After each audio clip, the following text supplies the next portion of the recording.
Hola, estamos aquí con Gustavo Ángel. Gustavo Ángel. ¿Eres el caporal de los voladores? Así es. Oye, ¿y de dónde viene esta tradición? Esta viene de Papantla, Veracruz, de la cultura totonaca. Ok, ¿y ustedes llegaron de Papantla? Sí, ya tiene años que estamos aquí. Ah, ok, viven aquí. Venimos por temporadas. Vienen por temporadas, Sí. ok. Y dime una cosa, ¿cuál es tu sentimiento cuando estás allá arriba? Pues me gusta representar mi tradición, que es los voladores de Papantla, transmitirlo al turismo. Ok, ¿y te da susto? No. ¿No? ¿Te da susto? ¿Miedo?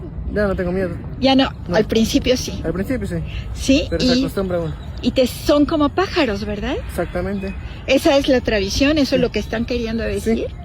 Y me han dicho que es para que venga la lluvia. Sí, para la fertilidad de la tierra. Para lluvia. la fertilidad, Sí. ok. Está bien, Sí. pues muchísimas gracias. Gracias.